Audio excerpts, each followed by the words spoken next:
welcome to a new video. In this video I'll be looking at the box behind me, which actually contains, hopefully contains, a dock, a Bose dock that is for one of these bad boys. If you've seen previous videos you know how much I like these things, the classic iPods, and I saw this Bose dock on eBay for £9. It said on it that the sound doesn't go up all the way, so if that's the case I'm going to try and fix it, but I just want to see if it works.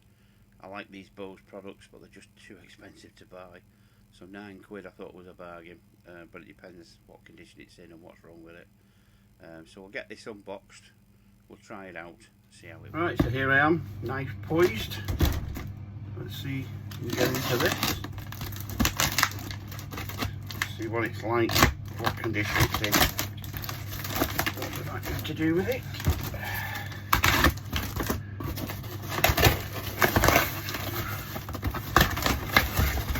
Okay, that's okay, it's not got damage. There we go, on dock.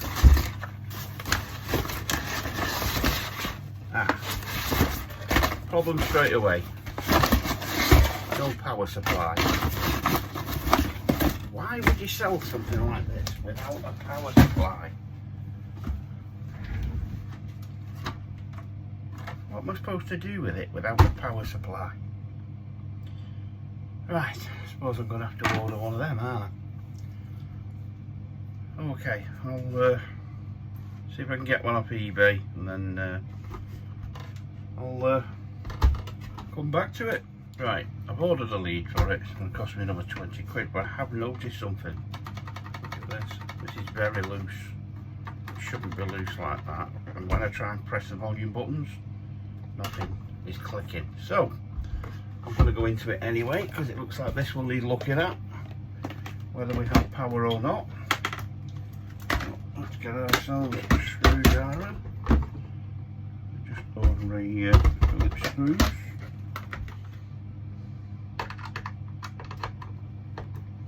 A job. So you've got 4 screws on the main base.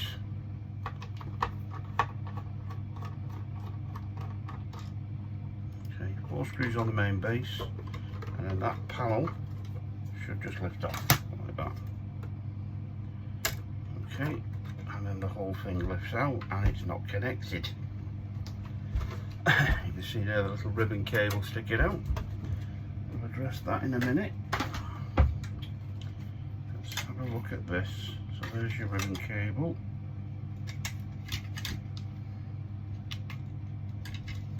I'll take the screws out of this panel. Nearly, that would have been a breakage. Okay, so let's take this off and have a look at it.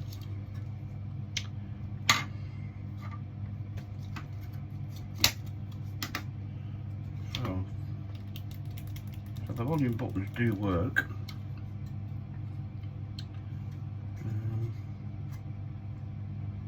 That other cable goes in there, doesn't it? It's just a friction fit, these.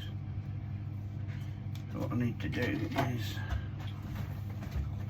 bring this up to here. Again, the grill on this is a friction fit. What I'm going to do is just loosen this off. There's a lot of dust in here. I'm going to loosen this off. Not take it off altogether, I don't think, so that we can get some cable out of here. Wow, that is stuck solid, that. Do you know what? It's going to have to come off. So let's get a pry tool. Damage it. In there. There we go. There we go.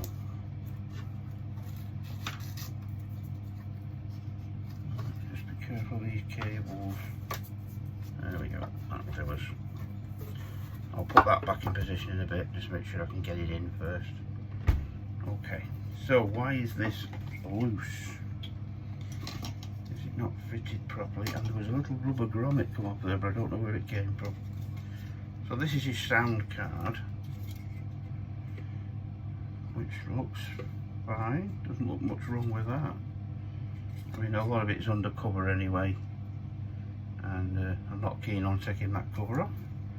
So that cable doubles up like that, so that reaches to there like that. So those cables are in, they're fine.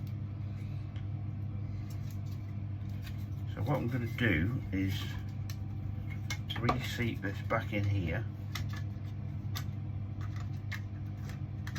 to make sure it fits properly.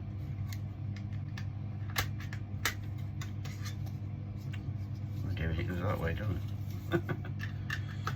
Right, so that sits in there like that, and that will go in there like that. So let's screw this back up, because for me those buttons are fine, but those aren't. Hang on, they're not clicking on that side, are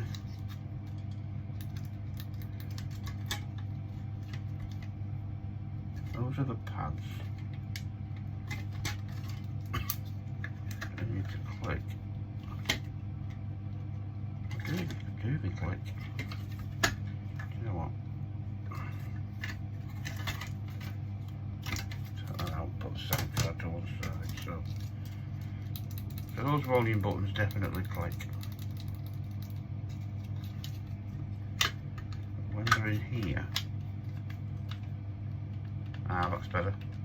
Yeah, we've got something now. Where did this come from?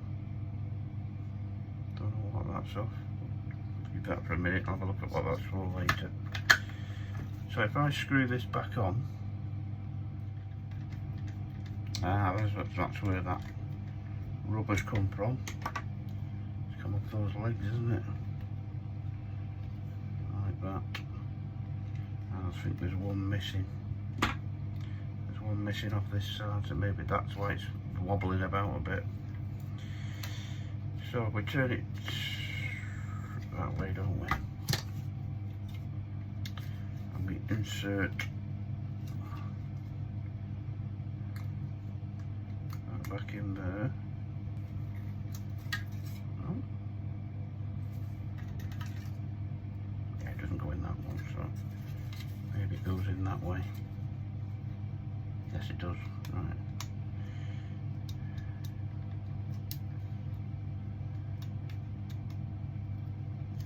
That back in there like that. That then doesn't. Should have noted which way it went in when I took it out. So I've got it now. Got it in the right way now. I basically had it the wrong way up. So those rubber legs there, there's one missing there, so that might be why it's loose. I'm going to put the top back on. I'll plug the other ribbon cable in that way. It goes on that way. Over again to a Phillips, and we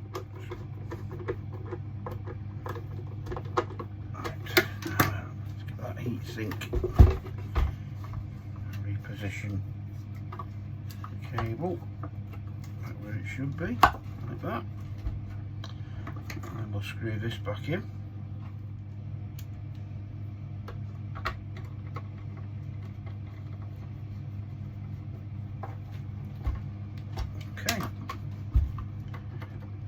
Still a bit loose. Right. Peeling the connector for the iPod, that feels fine.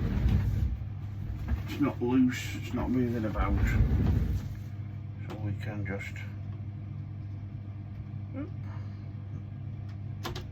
put the iPod in like that, so it'll not be on. Those, the volume buttons feel like they're touching again now. Volume there, yeah. So let's see what happens. Well, I'm gonna have to wait for a what's it called, power supply. So I can see it. I'll give it a clean off because it's a bit dusty. But when the power supply comes, I can revisit this. see how it performs, if it does what it says on the tin, or if we do have a faulty volume. But like I say, until that power supply comes, nothing I can do. So I'll revisit it when I get the power supply. Oh, we're back with the Bose speaker. Lead came today. It's all plugged in, ready to go. I've got my iPod here. I want to give it a bit of Kylie, but only a bit. I don't want to get copyrighted. Let's see what it sounds like.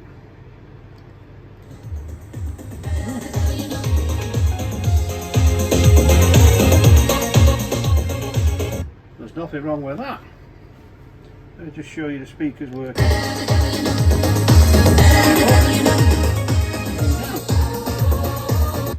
Definitely nothing wrong with that. I'd say that's a success. I've not had to do anything else to it. I think he said on the listing on eBay that the volume buttons weren't going up and down, or weren't going to the full volume, and there was a hissing noise coming out of the speakers. Well, there's none of that I can hear. So what I did the other day must have sorted that. Those two buttons were stuck. You couldn't press the thing down properly, so just jiggering that about has sorted that out. So it sounds like it's okay. Now I've looked on eBay and these are going for about 40 quid. I've spent 30 on it. To be honest, I'm going to keep it. It's really good.